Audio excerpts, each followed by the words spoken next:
And hello, everybody, and welcome back to the Refresh Point. My name is Ben, and as always, I'm joined by my constant co-host, the current Weiss Schwarz English World Champion, Steve. Steve, how is it going? You know, I feel weird because this time of year, normally, I'm extremely active in the travel department. I'm going places. I'm, participating. We're, talking about post-morteming events that we've gone to. And I feel disconnected. Yeah. Yeah. I'm just fucking chilling. It's not a very comfortable feeling. Maybe you should travel a little bit just to get your feet wet, keep yourself warm. Yeah, exactly. We're gonna get a little spicy tournament play at the end of the month, but yeah, I feel restless.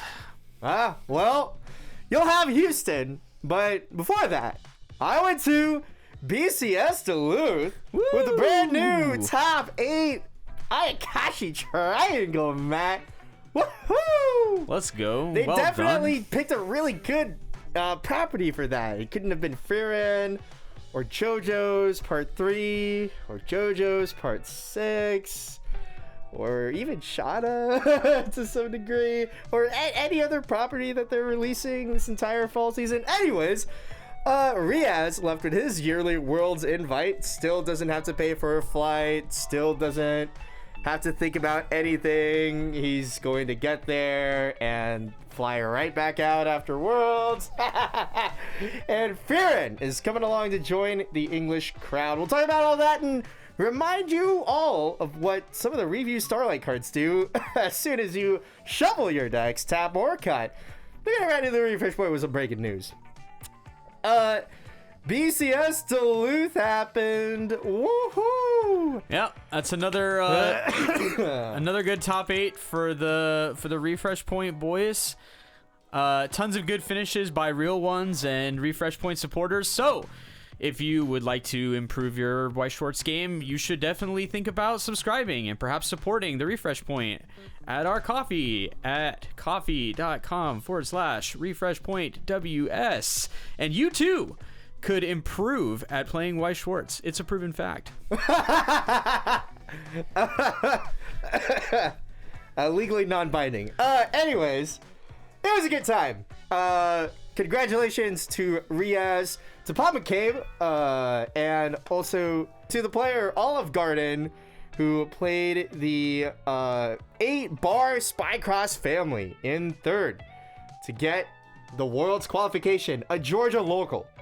Yeah, I saw that deck and quite frankly, probably had a full aneurysm. I just can't even. Congratulations, Jacob Mathis. There we go. Yeah. Sometimes you just happen to be running really hot. And I can only assume that is part of what was going on for this gentleman, because I looked at his deck and I have concerns, but we'll get into that. We'll get into it. We'll get into it. But Frieren's coming out. Yeah. Time for some Elf Mage action. We love Hexproof Burn 4. We love Event Backup Anti Burn 2. We've got a lot of studying to do. It's important that you crack open the books when you're dealing with the Frieren set. So we've got the first ever, I think, true 8-book synergy deck. And wow. We're just gonna say that after the 8-book Dal deck made a thumbnail for us not even last year. Really? Did they have book synergy? It was this year. Or it was or is it just a deck with books? I think it's a deck with books, but there's is there a book support? There's the Brainstormer can clock yourself to get the finishing book climax. Okay, sure. Is kind of like the funny. I think there's how about the biggest book synergy deck ever in Weiss Schwarz? All right. Fair enough. We'll get to reading. We'll get to reading. Yeah. It's important that we read. Also, don't do what the Hero Himmel would do. Don't throw the game by playing yellow. Throw the game. Don't coin flip, boys. That's not how we win Weiss Schwarz. But what do you mean? The Hero Himmel would coin flip? The Hero Himmel would coin flip, and in fact does coin flip. Luckily, Freerin is there to make things better, as she frequently does. Yeah. We'll talk about more of it next month. Macross Delta also coming down the sidelines. We'll talk about that. Yeah. Pretty much after Thanksgiving, probably. Yeah, we're going to have another episode. We'll have the first holiday episode of the Refresh Point where we can give thanks Is for this all the first one? No, the first one of this year. Oh, okay. We can give thanks for all the great things that have happened this year for the Refresh Point and for Weiss Schwarz. Of course. But of also... course. Just like the Nikkei reveal. Curse this deck for even existing, by the way. I realize that real ones will eventually realize that I hate everything about the decks that are in Weiss Schwarz except for like the 3 that I'm playing. But bro, you sure you don't hate those two? I don't know, man. After Slime, I hate this deck the most. Like this deck right here, man. When just the most degenerate gameplay of most whatever. I hate Macross Delta, and I'll explain why. Okay, yeah, go. All right, well, it's because the gameplay loop is lame. It's lame. So it's lame, huh? They have a strategy and it doesn't fail. It literally has a 95% success rate where you refresh every single turn for the entire game. And so, barring some kind of like true disaster, then this deck is like unpunishable by most of the mechanics that revolve around like finagling with how you refresh or whatever. It's just all nonsense. But in any case, yeah, the gameplay loop is lame and it makes the deck helmet. So I don't like it. Sounds good. Well, we'll get into that whenever that gets getting. But for now, let's go into our home. Where we are, where we've always been. Last episode, we technically weren't there, but you know that we were here the whole time. We never left. It's the Spike Corner. We love the Spike Corner. Woo! We got Tommy! Review Starlight! Tommy, baby! Unfortunately... As it turns out, I didn't play the Choice Pants list because I believed in my list, and now I got to top 8, which is one higher than the top 16. What's worrisome about all this is it gives validation to Ben's 8-choice list, which means he'll probably continue playing Review Starlight. Yeah, exactly. That's the worst part of this whole thing. Somebody asked me point blank, hey, can I take your slime list? I know you're not playing it. Nice. I'm like, I mean, you're not wrong. But I don't know that you can learn slime in like a week. We'll see what it comes down to when we get to the last few NA ones. We'll see which. Dude, at that point, I'm just gonna send it down all the way. Like, it's like, okay. The time for pivot would have been now, right?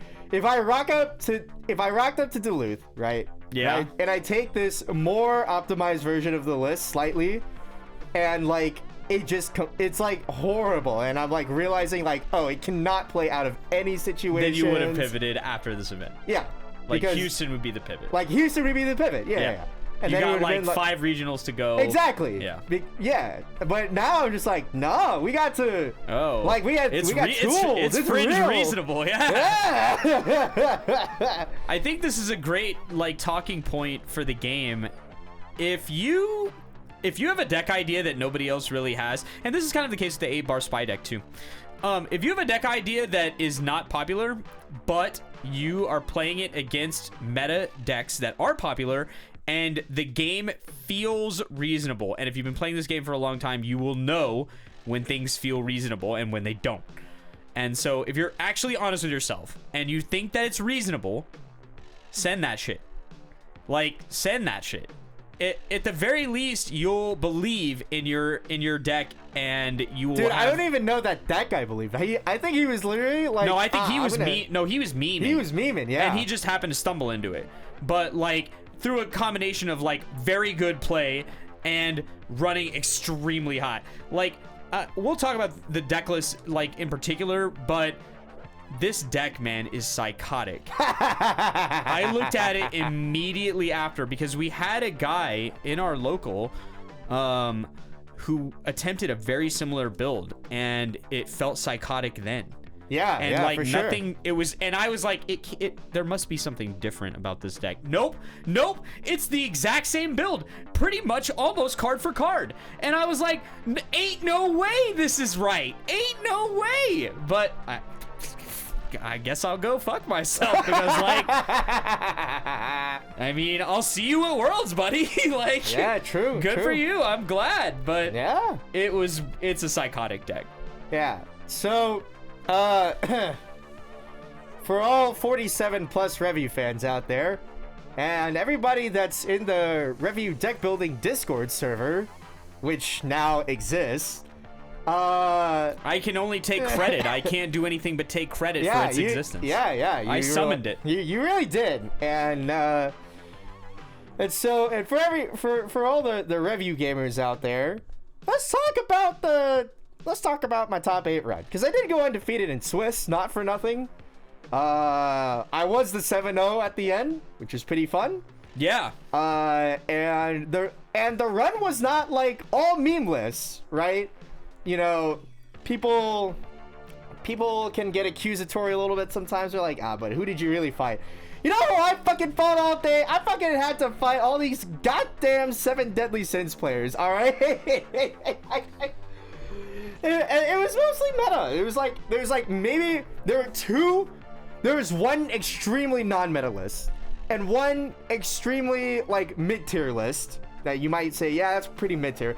And everything else is just fucking, like, Slime and 7 Deadly Sins and Overlord. Like, I don't know what else you want from me. So, in any case, the night before, or like 2 days before the event, I came to a realization, and that was, I really like it whenever my 3500 lives another turn.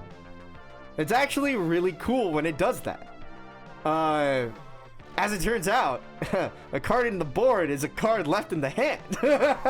Yeah, we were kind of talking about it before the podcast, but I feel that is one of the most underrated features of a deck in Weiss Schwarz nowadays is durable zeros that either are very difficult to remove because they're mobile or very difficult to remove because they're ginormous.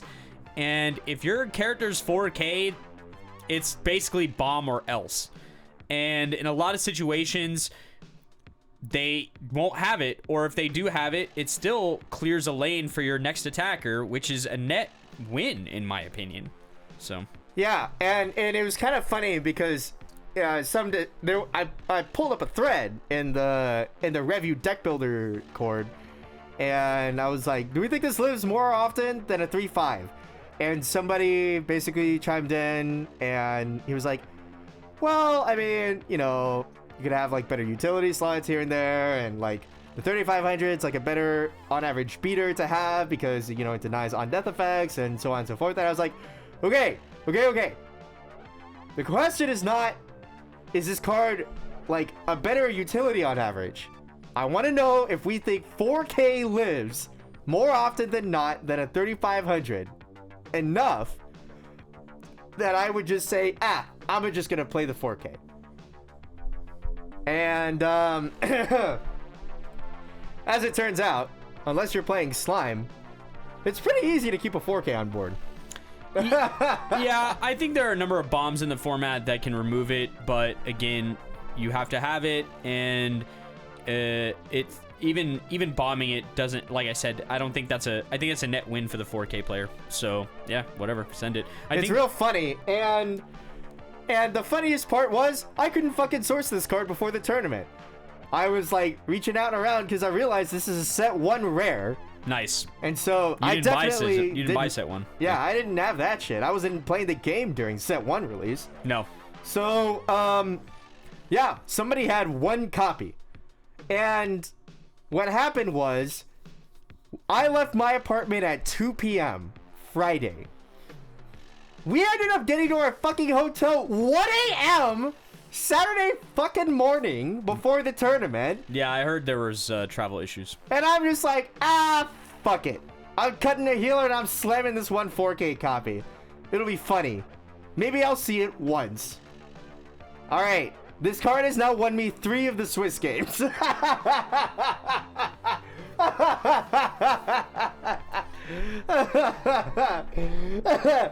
So to actually clarify, this card is a 1000 power level 0 yellow card for Taba. That says, in the center slot, gain 3000 power and 1 soul. So also, it has +1 soul, which is always incredibly funny. But also, beyond that, useful. So what happened in the first round was I look at the Overlord player, they look at me. They go first, they play the bug in the center slot. I'll note. And then the JC in the back. And then what happens is I draw the absolute fucking nuts to go tell this guy to screw himself. Because we drew both of the 1 of zeros of the 4K and the freezer. So I feel like a 3-5 to the side, and then a freezer, and then the 4K. And I'm like, your bug can't move. Now then, you can either die right now to my guy, or you can bounce the bug. And eat this 3. And he was like, I'm gonna bounce the bug. I'm like, all right, cool. Swing. He goes straight to level 1. Yeah, I mean, that's, yeah. And that's kind of a feels bad if you're playing the Overlord set and you have to use the bounce back on one character. Like, pay 1, clock 1, bounce 1 feels disgusting. So... or like clock 1, bounce 1 feels kind of disgusting. So like I don't like. Yeah, I would have just let it die. But unless your hand is just unplayable. See, here's the problem. This is one of the Overlord players running no level 1 combo. Oh Jesus. Okay, yeah, that's rough because now your hand. I don't know. Your hand gets really weird and dependent in that situation. But yeah, as it turns out, I got to sit on like the level 1 clean cut. 2 copies of them and like all of the other zeros that would just live for like 3 turns while he eats all of the damage. Yeah. And I'm just like, cool. All right. It's really weird. Why play a 1 combo? I just have my whole hand here. I had to literally neg myself like 7 so that I could climax swap and play the 1 combo to sculpt my fucking finisher. Even though he has 4 markers and like the board wipe is coming, I'm just like, I have to sculpt the finisher now. And so I have to overplay 2 cards in order to sculpt my finisher and climax swap. Yeah. And then like I go down to like a 4-card hand, but it just doesn't matter at that point. He goes like to 3, I'm at like 2. And then he sides. It was so unfortunate because he sided one of my level 1 combos. What he did was he nuked everything else because he only had 4 events, and he sided my level 1 combo with 1 copy of Eins, and he kept the other lanes just clear. He didn't even field anything else. He had like nothing in his hand, dude. Like he was bleeding zeros the entire game. And he triggered one of 4 triggers. We discussed it afterwards. One of 4 triggers left in his like 15 card deck, and I'm just like, huh, neat. Clock to 3. Field 3s, push damage. He goes to 3/6. He can't do all that much anymore. Then afterwards, I just, field finisher, win the entire game. And I'm just like, yeah, that's rough, buddy. Overlord has a lot of really fragile gameplay loops that require the player to have intimate knowledge of pretty much every opponent they face because their room to adjust to counterplay is very small. So when bad things happen to them, it's usually catastrophic. So if your opponent has random -500 power and deletes that thing, the game just goes it tailspins so hard. And so the mandatory knowledge of okay, what are all the minus 500 power cards in the entire game? If I want to like get the true maximum value out of my deck, I need to be able to attack with this character and then bounce it back. It's low value if you put it in the backstage. It's safe, but it costs you resources over the course of the game. And so it's like, okay, well now I need to memorize every single card that could give minus 500 power. Then I need to remember all those matchups. And then when those matchups show up, I have to play it safe because there could be a possibility of losing my guy and then it's a blowout. It's like you can safely assume that your opponent has anti-level counter because every set has anti-level counter for the most part. Except for Rooney Kitchen. Right. Until they get the shot proto. Yeah. They'll have it. But in any case... In a little bit. Yeah. Later. In any case, it's pretty safe to assume your opponent can anti-level you. But you probably need to remember when, like which ones, and which ones are level 1. And then all the minus 500 power cards in the entire game. And then anything else that might remotely resemble counterplay, like cards that discard cards from memory or whatever. I don't know. There could be a million different things. But that burden of knowledge is on you, sadly. And so if you don't know that those cards... Or freezers. If you don't know those cards exist, like cards that won't let you jump back to hand, there's a couple of them in the game. Cards that won't let you move zones, there's a couple of them in the game. It's like, okay, well, I guess you're dead. And it's like, well, yeah, that's very bad. And now I've got this huge setback. So it's tough. Yeah. And, yeah. So it's arguable that it's not that the 4K won me that game, but No. it did get off to a pretty good start. Yeah, for sure. Now then, in this next game, literally the next round, it legitimately won me the entire game. So this is how it happens. I'm fighting an Itsuki player, and he put himself down. Like, he was like, oh man, this guy, you know, he won the tournament last year. Like, I've seen him around, you know, he's got world participant in the flag, whatever. And, you know, he's convincing like that. This guy, he's playing the level 2 Itsuki combo instead of the level 1 combo. Yeah. And he's having a grand one, to be honest. And I'm just like, I'm taking all the damage, and I'm getting behind, and I don't have any cards in my hand, and I'm not sure what we're gonna do. We have to kill him somehow. And so it gets to this state where I'm like going to go to 3 like next. Right. And he just early played healed. And then he's at like 2-2-2-3 or something. And I'm just like, okay, I have a finisher in my hand, and like the brainstorm in the back, and a shitter, and the 4K. Now I draw for turn, and I draw the finishing climax. So this means that, despite everything, next turn I will guarantee to have the finishing climax in my hand. There are 4 cards left in my deck, one of which is a choice. So if I trigger it, which is more likely than not, with 3 swings, then I can get the second copy of the finisher in my hand. 2 copies of the finisher and the climax already in hand means that I can draw clock for the rest of the discard after the checks, but it means I need to have a 3rd swinger in order, like, already on board. Right. But luckily, throughout this horrifying game, at this point, I already have 8 stock. Which means, if I can pay 3 to encore anything and keep it, then that's the perfect amount of stock in hand to affect a double Karako finisher and a 3rd swinger. And so, like, I see it all kind of happening, and I'm like, I need this fucking 4K to live. And so I move up my brainstormer, play down this drop, the drop search I think was what was left over. And I play down this brainstorm, and I put the 4K in the middle where, for whatever reason, he had a level 0 card there. And so I could side that for joy with the 2 soul, front the other 2 shitters. He goes to like 2-5. And then if he doesn't, he didn't know, he didn't know. Right. And I don't even know that he had the clock kick card in his deck.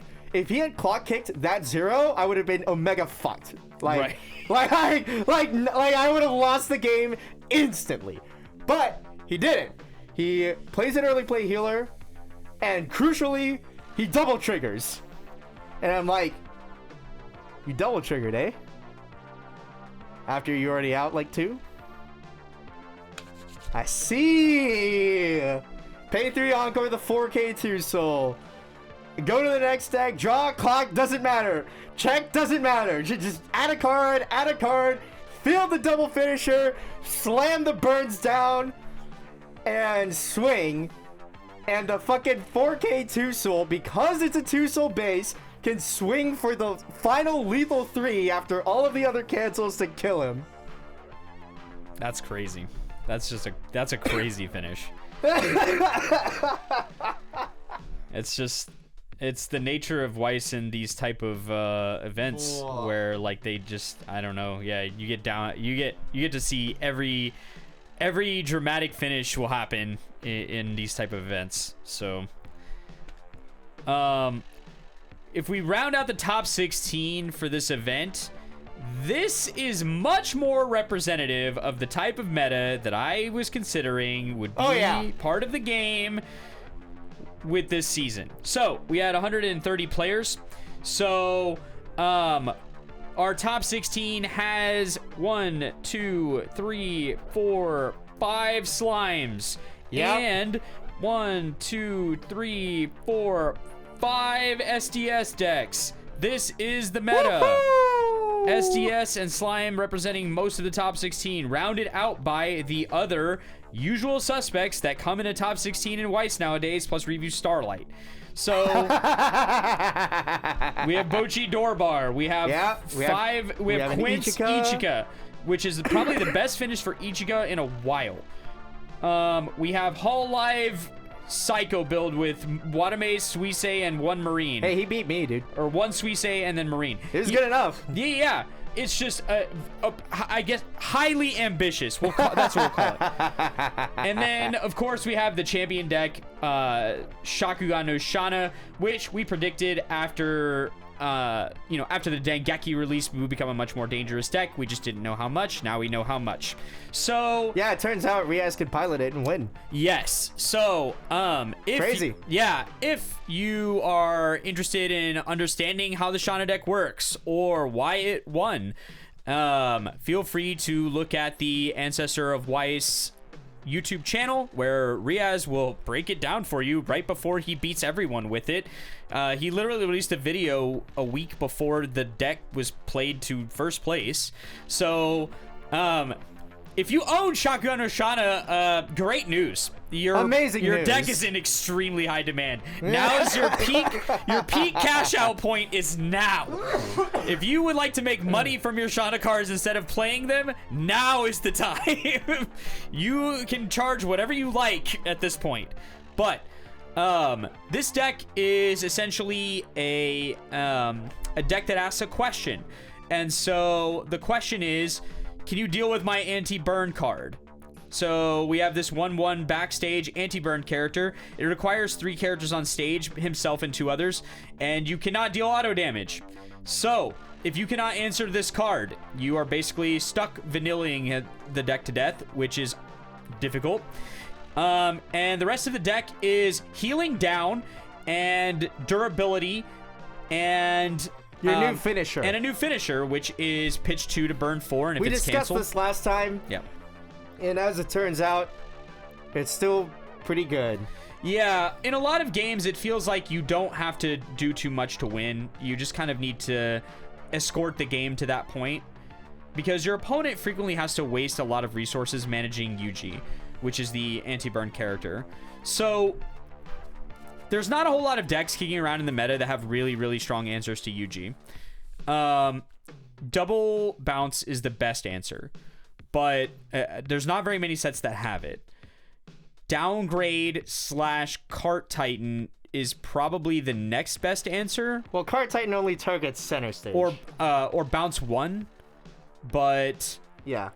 The problem is, if it's bounce 1 or a way to defeat 1 from the backstage, they'll put 2 down right before your finishing turn, and force you to manage both of them. Double downgrade, which is kind of Hololive's exclusive play to deal with this, can be problematic. If there's 2 of them, then it's almost certain they'll pay 3 to deny the downgrade as like a shutdown. So you'll need some kind of other out. You could play bounce, but you don't have double bounce, you only have single bounce. So it's tricky. Getting rid of double UG is really tricky for most decks. So if the Shana player sculpts this and manages to get it down against you, it's really challenging to win. So a lot of times their standard play loop tends to be creating a board state where they can tank your finisher, either by making it where you can't burn and just blocking enough with your vanillas and healing down, or forcing you to waste so many resources removing the anti-burn that your finisher just doesn't deal that much damage and they live anyway. And then they execute their own finisher on the backswing. So it's a problematic deck for the meta. It's going to require a lot of examination about how to handle it, because at the end of the day, when a 2-time world champion wins with a deck, everybody is going to have eyeballs on that deck for the rest of the meta until the meta shifts again. So if you hadn't faced it before, you will. And if you were thinking it was going to be a deck that you probably wouldn't see at a regional, I would not think that now. It is much more likely that you will see this deck at a regional now more than ever. And there are a lot of regionals left this season. This is going to be a deck that is going to present a challenge to most endgame decks. Yeah. It's rough. Hey, but you know, good news, review players. You do have a bouncer in yellow. Yeah, I think most sets have. I think a lot of sets do have a bouncer, Yeah. like a single bouncer. Yeah. It's like the loop ability on that, like getting 2 out of your single bounce, like the ease of that happening is really what you're kind of looking for. That, or the other thing that's worth mentioning is he needs 2 other characters on the board as part of a field condition. Contesting the board is the second best way to manage this card. So if you're playing Slime, you're usually in pretty good position to beat this card, or force them to take some really awful lines of play, because Forcing sides for 0 is bad. And they'll have to do it, because if they think you're going to go to 3, they can't afford to lose too much of the field. Otherwise, they won't be able to fulfill the condition, even if they have 2 down in the back. If the full front stage is gone, they can bounce one of your guys, and then, or even if you have 1 guy lives, if they bounce one of your guys, it breaks the power condition. Exactly. Or it breaks the anti-burn. So Slime is a very good matchup for beating this deck. Overlord can be a very good matchup for this deck, because the anti-damage only works against characters. It doesn't work against the anti-damage. It doesn't work against your events. So you can still use your events to burn them to death at the end of the game. It does cut off Ainz' burn damage, which is problematic, but yeah, it's another, and plus you get to blow up their whole board, which creates a lot of strain, considering their deck requires ditch 2 as part of the finisher. Having to replay your entire board is really problematic especially as you're accelerating into the mid game. Yeah, I mean, like, if your finisher needs a lot of hand, then getting your board killed all the time tends to put a damper on that. The thing worth remembering if you do want to play Overlord into this deck is in possession of a level 1 anti-early counter, so please, God, do not sleep on that. Like, you have to start siding early and often against this deck. The upside, they have pretty low levels for the most part, and it's an easy deck to side against, so that's kind of nice. But yeah, you'll have to play carefully against this deck. That's all there is to it. Yep, absolutely. Shana's here, dudes. We've been saying it ever since it released the first time. When Dengeki was coming out, we're like, all right, here it comes. It's Shana with the Dengeki finisher. It has a finisher now. And then Riaz makes a video calling his shot the week before, as it is. Yeah. And boom, here it is. Here we go. That's why he's him. But to talk briefly about the rest of the decks, we saw of the Slime decks, we see mostly the 8 pants version of the deck. I will say the deck that got second is a somewhat novel approach to to slime, we have the Shuna level 1, which is a level 1 bomb that on reverse, it puts the top card of your deck into the stock and then reveals the top, and if it's a character, you add it. So, and it's on just kind of a uncommon climax profile, where on placement of the climax, it's 2 souls as the trigger, and then on placement of the climax, you get to salvage a character that's equal to your level or lower, and then give 2 characters +1 souls. So, I've seen this deck before just because of the virtue of the fact that we have a local that runs this climax configuration. So, but this idea within itself is pretty novel, because it's very clearly leaning extremely into the defensive aspect of slime, right? Yeah. The only finishing lineup is triple Dragonoid Milim, which you've previously said you wouldn't even cut it. I would never do that. I love Xion too much.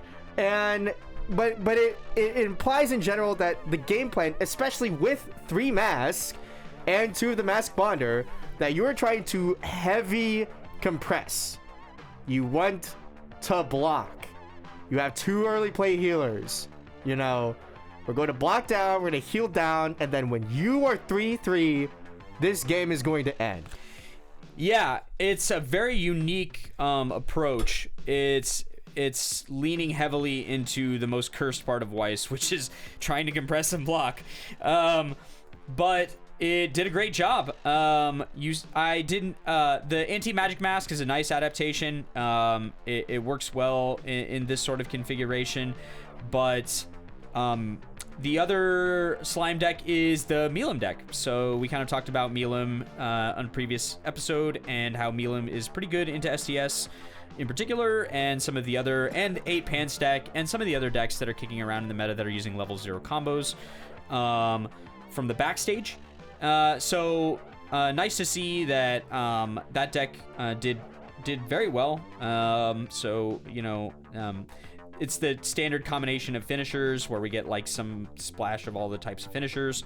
So all the STS decks, pretty bog standard Elizabeth Hendrickson type decks. Some of them played the tree. Yeah, the tree. Yeah, the tree is picking up steam in the meta due to some people playing it, and because of the nature of how the finisher works in this set, where a lot of times you don't have the hand size to use your helmet, and so it makes the whole game really awkward. The biggest difference between these decks is how they decided to configure their level 3s. Some people went with 2 Fumio, some people went with 2 stock swap, some people went with both, some people ran the anti-level counter, some people didn't, some people ran the 0 Elizabeth healer, some people didn't. It's the minutia. The minutia is really where you're seeing the difference here. Like the hand to stock Elizabeth, some people ran that, some people didn't. So it's these type of small things that you're seeing as the difference in STS decks. The overall game plan, 45 of the 50 cards, exactly the same. In a similar way to Slime to some degree, it's like for Slime there's a little bit more convincing because there's like different early games like in particular as well, but it's really all kind of the same of like, yeah, it's Muron, the finishers, the same old tech cards, and then you can bits your early game as you like. And with Hendrickson, it's like, it's Elizabeth, it's Hendrickson, you know, there's like a fairly commonly agreed like set of tech cards, and then like 5 slots to get bits as you like. Yeah, exactly. And so you're just gonna see a very similar sort of shell around these decks pretty much every game. The Ichika deck, this is a bog standard Ichika deck, pretty much the exact same build that people have been playing for a while now.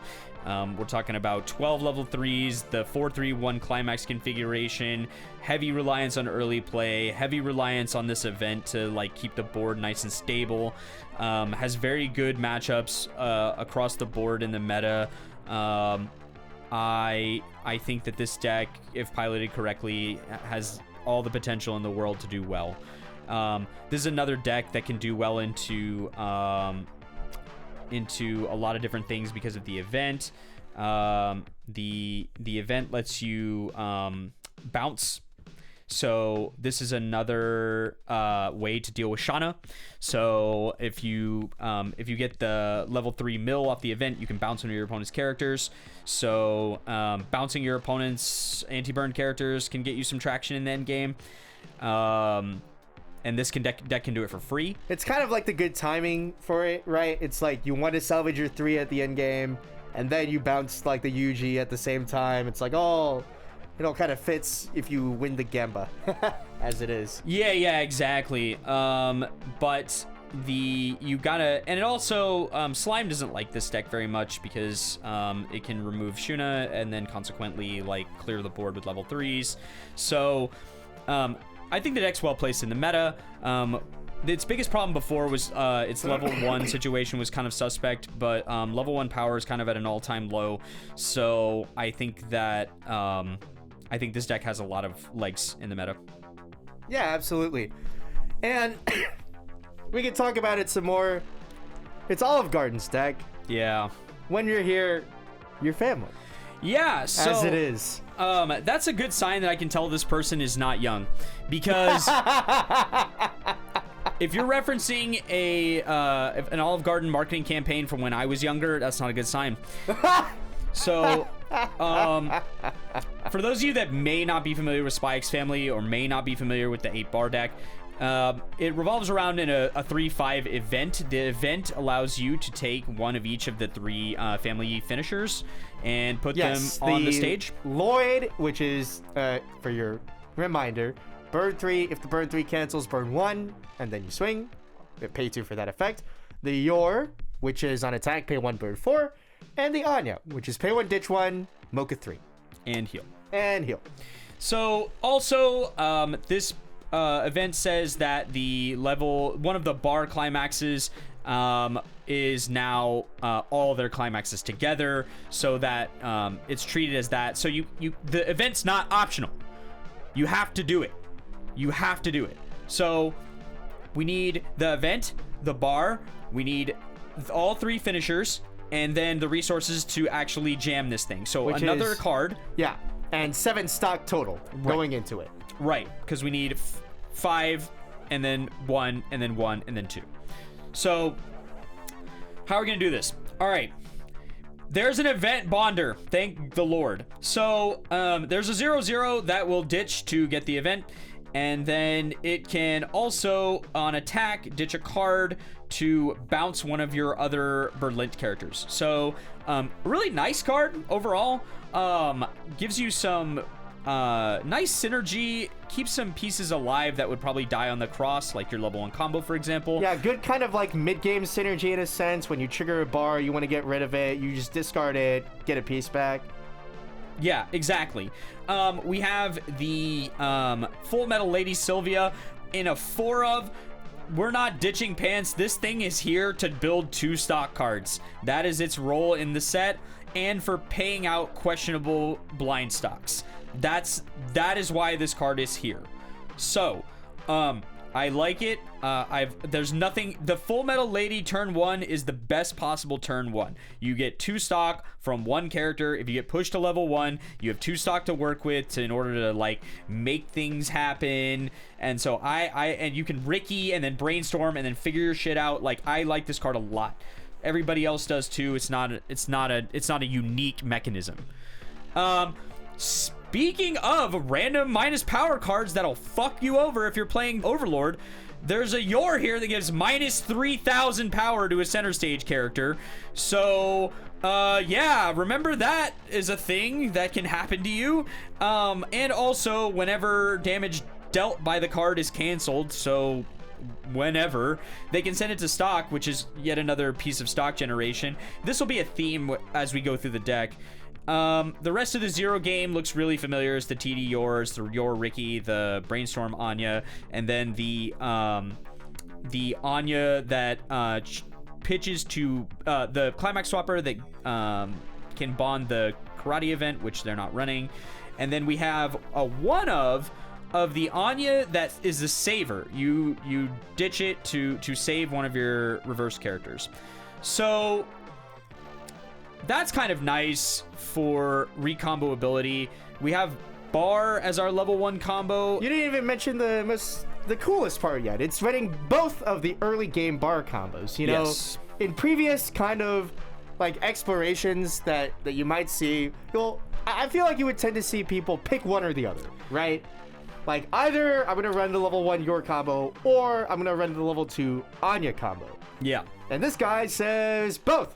We're gonna run both. I think you have to run both the more I think about it, because what we get from the level 1 combo is we get on attack salvage, and then we also get during any climax placement, we can pitch on attack to twin drive. So what does this do?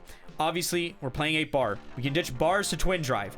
We love that. Now, what that does do also is bury whatever the blind stock is 10 miles deep into wherever it is. So if you never bar a bar, you're great. There's no problems. But if you do, it's gone forever. The other thing we have here at level 1 is a top stalker. So on climax placement, on reverse, top stock. So this is the gambliest stock deck of all time. We have blind stock to top stock, blind stock from bars, and we have bury the blind stock omega deep with the level 1 combo, and we have clock ourselves to twin drive, which can also produce more random stock cards. So that's great. Now level 2, we have a 2-1-10k, very straightforward combo. On attack with bar, check 4, look at 2, or take 2 of those Berlit characters, and then 1 goes to your hand and 1 goes to stock. This is the only regular stock extra generation that this deck produces that is not blind. But kind of a key thing here is that after you do the 1 combo and you get to 2, then you can pay out a lot of this blind stock for your 2 combo, and then kind of refill that with nicer, cleaner stock, hopefully. Yeah. And we also have the Bond Forger, which is my favorite of the Anya Synergy level 2s, which is if you have the Anya Brainstorm, which you will, every deck does, it's 1500 to all. So this brings the Anya combo character to 12-5 on turn, which is a very important number. The magic number for matching Miron. Correct. So we need to get to that number. Also, it can tap to look at the top of your opponent's deck and put it into the waiting room. So you can randomly get trolled by this thing, where it can right before their finishing turn, they're like, "Is that a climax? Pitch it." So I would be curious to know if that ever happened. I always envision it happening. It has never worked for me once. So most of these finishers are pretty well known. I think all 3 of these finishers have seen play in various spy decks. They have good synergy together. They do. They have really good synergy together. Because we have Anya to do the Mocha stuff. We have Lloyd for the more persistent damage and more climax ripping, and then we have Yor for the absolute decapitation after all the other climaxes have been pretty much pulled away. The assassination, as it is. Yes. So my particular beef with the way this is built is you have to brainstorm every single turn, because this deck has no deck speed at all until level 2. The attacker is on attack salvage, which is 0 deck speed. We have twin drive from a couple characters, but that's it. There is nothing else. There is no mill 3 for events. There is no pay 1 and kill this to check 4. There is nothing. There is nothing. So it is imperative that you get the Anya down and start brainstorming immediately, because you will need to do something to get rid of deck 1 so that you can operate in deck 2. And of the decks that have finished in the top in recent memory, this has got to be one of the ones that has the least deck speed. And there's a lot to be said about 8 bar, how it relates to deck speed, and how twin driving relates to deck speed. And if you just have a small amount of deck speed in a lot of different places, then it aggregates. But this deck takes unreasonable amounts of risks with the way it's built. So I congratulate you for your excellent finish. Not to take anything away from playing a very, very good day of Weiss Schwarz. It is not easy to win at Weiss Schwarz. It is certainly not easy to get top 3 at any single event. The events are getting bigger and more competitive than ever. So congratulations, first off. But second off, holy crap, you are so fortunate with the way that this deck ran. Like, a lot of things got to go right, and they did. So, yeah, hats off. All good. It's a super fun thematic deck. It is. It is. It's good stuff. You know, like, technically, we can talk some more about the review 8 choice list again, but, like, see how I said again? Yeah. See how we've done this for the last 3-4 episodes, talking about this finisher that's burn 1, then burn 2, then burn 1, then burn 2. And oh, it's kind of nice because it reels you in for 2 vanilla swings to be lethal because they're small variable packets, and whenever you get behind, it's because you trigger choice, which means you get the stock, so that whenever you get to 3, that means you have all the stock to do a stock swap and then the finisher and mount the comeback. And then with the event, now you have like enough deck speed tools to manage your deck state. Yeah. If you want to ever hear about Review Starlight, just what you do is you open your favorite podcasting application, you go to the refresh point, and then you click any episode that you like. And it's a 50-50 on whether you'll hear about Review Starlight or not. And in this particular list, if you click any episode in the last month, 5 months, 50-50 that it'll somehow be brought up, because I've been fucking around. Well, no, I didn't mention it that much, like, while I was still, like, initially brainstorming on it, because I wasn't sure. Yeah. But, like, in the last month or 2. Oh, yeah. Come on, man. Like, this is it. The real ones know about Review Starlight. The real ones can play Review Starlight in their sleep. Like, they don't even own the cards, and they know all the characters. They don't even own the cards, and they know all the combos. They don't even own the cards, but they know what you're doing. You will never be able to... The actual most difficult thing for Ben to do at a regional is beat a real one with Review Starlight and have them confused. Like, they're not going to be confused. They know. No, but that was the thing. Like, the top 8 opponent, he was like, oh, hey, you have, like, the YouTube. Oh, I have no idea what Review does. I was like, that's not a real one. No, dude. Ain't no way. If anything, half the people that are playing Review Starlight today probably were converted to Review Starlight by you. So, thank you for creating the most popular Review Starlight Discord and, like, tripling the player base of Review Starlight. So.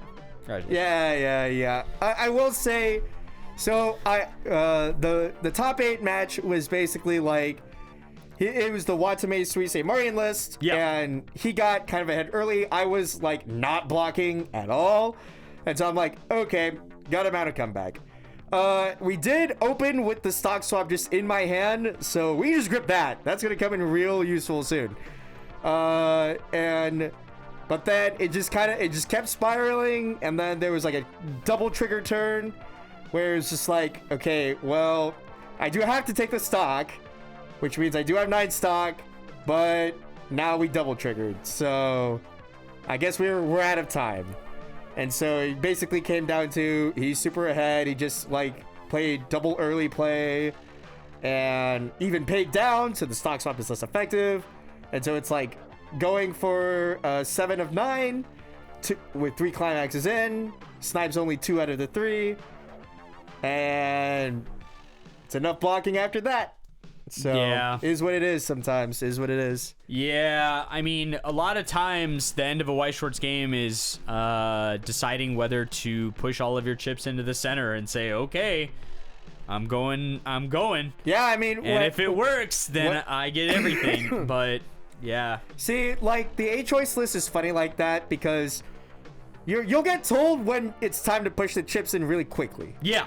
You know, you'll be like, all right, I'm level 2. You know, we've got like 5, 6 stock. Swing, trigger choice. Okay. Guess we get paid.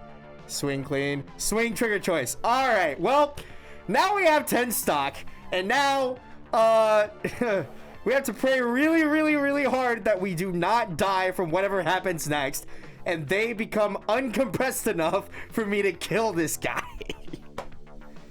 Yeah, so, and that's there are a lot of decks like that where it's like, okay, I don't really have other game plans. This is the game plan. So, but also we're here. Yeah, it's time to go. In that sense, I've said this already. We've talked about this already. But in that sense, I do like it, because whenever you get told it's time to go, it's not like you trigger double pants and you get told it's time to go, right? Because like when you trigger double pants, you're like, okay, well, I've had all of my climaxes and I triggered double pants, and I guess I have the finisher, but I don't know that I have enough stock to do everything that I need to win the game from this position with the finisher. When you trigger double choice and you get told it's time to go, you get fucking paid. Yeah, that's true. So you get to pay for the stock swap, which is pretty good premier comeback mechanic, or you get to pay for, you know, like double finisher, off finisher, triple finisher, even if you go all the way up to 12. You know, all this stuff. Like, yeah, but like, how many times do we gotta say it? Just, yeah, I mean, Revy Starlight's good, guys. It's good enough. It's good enough. It's, So, we're here. Yeah. If you're interested in meeting us, we will be at BCS Houston on the 24th. So if you think that you're better than the players in Texas, we cordially welcome you to prove that by coming to see all of us and taking on perhaps 1 or 2 world champions in the process. Yeah, so, it'll be a great time. Lots of Worlds participants, and not for nothing, just all of the Texans, which by themselves are a fairly formidable group of people. You know, the combination of all of the disparate locals in Texas are all, you know, pretty good number of good Weiss players. Yeah, for sure. And and we always have a good time before and after. So yeah, hopefully, hope to see a bunch of people there. It will be one of only 2 regionals I attend this year. If you want to see Ben, you can go to literally any regional here in the U.S. and you'll run into him. Yeah, I'll be there. Just follow the laugh. Wow. Just follow the laugh. And there's an example for you, just so that you can recognize it. Yeah, it's right 3 there. times as loud, and yeah, it's unmistakable. Anyway.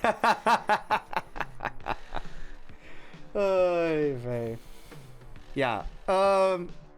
For the rest of like the path that I ended up taking in Swiss and whatnot, it was like round 3, set 1 Asuna wind combo, the one that's pay 1 search on attack, and the Argo choice, and he almost scammed me with like a swing 5 at the end, blocks on 5. I'm like, whoo, baby.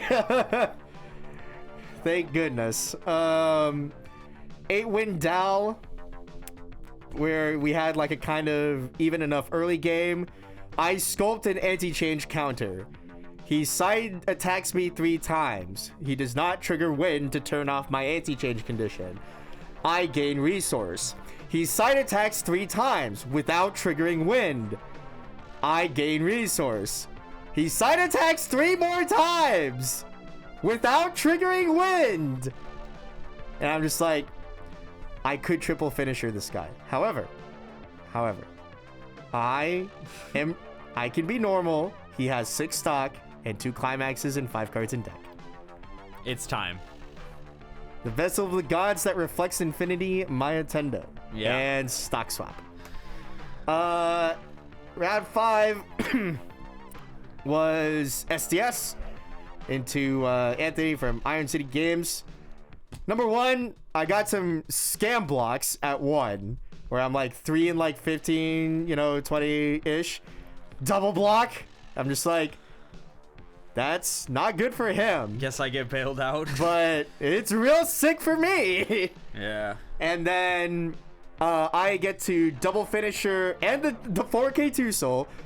3 lethal vanilla swings, all blocked. And then he double Hendricksons me because he does like, he has to dig for everything. Like, he's not having a great game. He doesn't have the sculpt. He's not having a great game at all. And like, he's like, nah, there's no way that there's a pants on the top 2. There was in fact a pants on the top 2. He could have brainstormed. It could have worked. So he didn't do that. Double Hendrickson. I barely block everything down. And I'm just like, yep, fair enough. And then the round after that was an even bigger scam job. But like, again, it's where the deck excels. Where I'm like, I'm triggering choices and like getting behind, and even though it's slime, he's taking enough damage that he's even enough. He does his first Miron turn. I get hit to like 3-4. I'm like, this is it. This is the game. But he triggered a pants and salvaged from waiting room, and he had one out in play. So there's only 5 in the deck, and there's a fresh deck. He refreshed before the Miron combo. And so even though he's at 2-4, I mean, it's a fresh deck, and there's only 5 in there.